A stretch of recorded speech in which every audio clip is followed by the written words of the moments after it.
Good morning. This is Mila Boshkova with the Daily Report from the Eatglobe newsroom in Varna.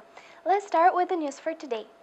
A San Francisco startup called Regrained is transforming grain waste from urban craft breweries into healthy, delicious granola bars.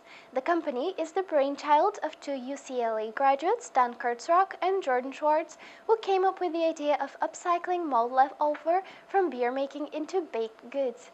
According to Regrained, only 10% of the ingredients used for brewing beer end up in your glass, and most of the byproduct, about 85%, is in fact a grain rich in dietary fiber and proteins. Moreover, making a 0.36-liter bottle of beer requires around 105 liters of water, most of which is used to grow the grain itself.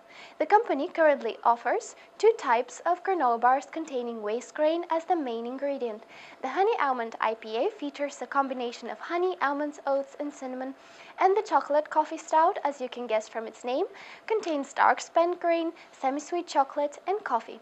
Since the sugars have already been extracted from the grain during the brewing process, the grains used in the making of Regrained bars have a low glycemic index, which means that they're metabolized more gradually and result in a lower, slower increase in blood sugar.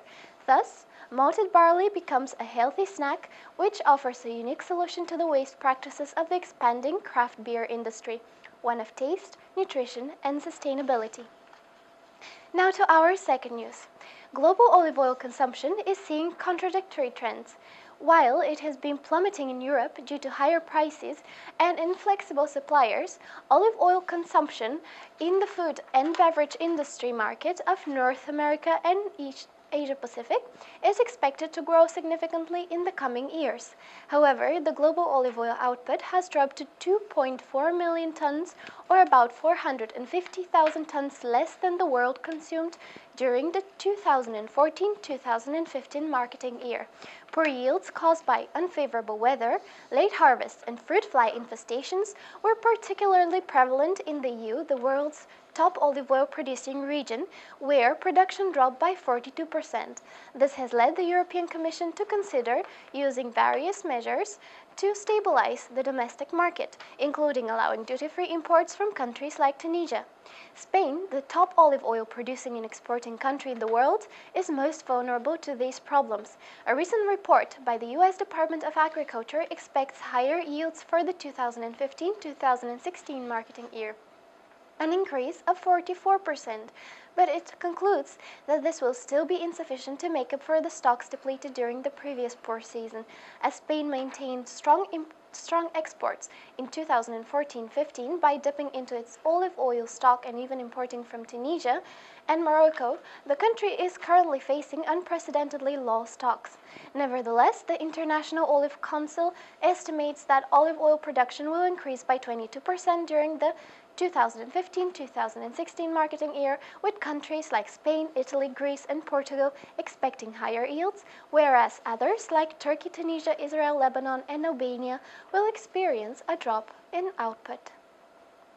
And now to our third news.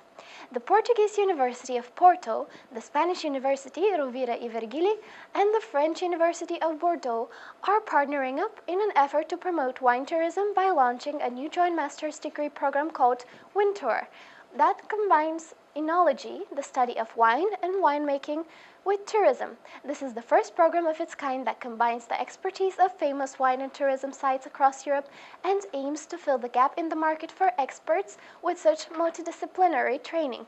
The new master's degree will focus on diverse topics such as scientific training, tourism knowledge like local wines and cultural heritage, and management and entrepreneurial skills like preparing for the Christmas season, which is a high sales period for the wine industry.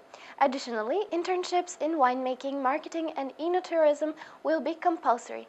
The program's duration is 2 years and follows a defined structure, spending the first semester in Spain, the second in France, the third in Portugal, and the fourth as an internship in a non-academic environment. Each university will provide training according to its own speciality of the region in which it is located. sparkling wines at Rovira and Vergili, aged and sweet wines in Bordeaux, and fortified wines in Porto. The European Commission has granted a budget of about €2.5 million for the project, most of which will be allocated for scholarships. The first of the 3 confirmed student cohorts will start working on their winter master's degrees in September of this year. This is all for today. If you would like to find out more, please visit eatglobe.com.